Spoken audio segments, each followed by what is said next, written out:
20 नवंबर को पटना के गांधी मैदान में कुछ ऐसा हुआ जिसने चारों तरफ सुर्खियां बटोर ली। दरअसल अचानक से एक युवक आता है सफेद शर्ट, इसके अलावा जीन्स में, और वह अचानक से मंत्री पद की शपथ लेने लगता है।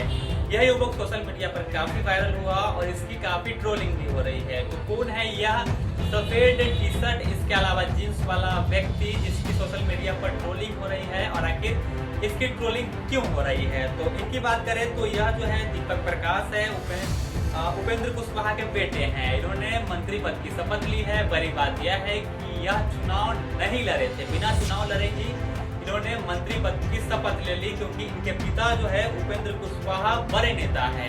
इसके बदौलत जो है बिना चुनाव लड़े ही यह नेता बन गए, वो भी उस सरकार में, उस नीतीश सरकार में जहां नीतीश कुमार खुद परिवारवाद के खिलाफ हमेशा रहे हैं।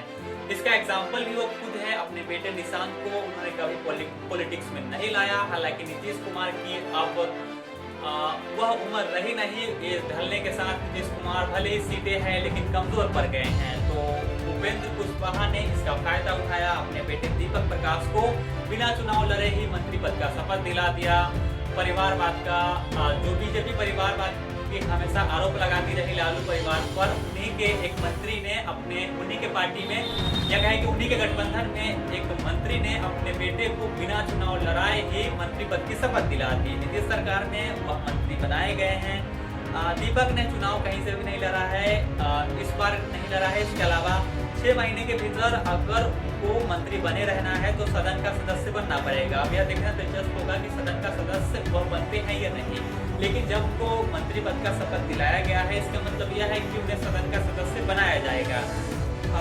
शपथ ग्रहण में जींस शर्ट पहनकर पहुंचे थे वह, यह भी सबने देखा ही। लोग काफी आश्चर्य थे कि अचानक से एक युवक आता है जिसने ना कभी चुनाव लड़ा और वह मंत्री पद की शपथ लेने लगता है। यह एक अनएक्सपेक्टेड कोलैब जैसा था। इसके अलावा शपथ के बाद पीएम नरेंद्र मोदी से भी उन्होंने मुलाकात की।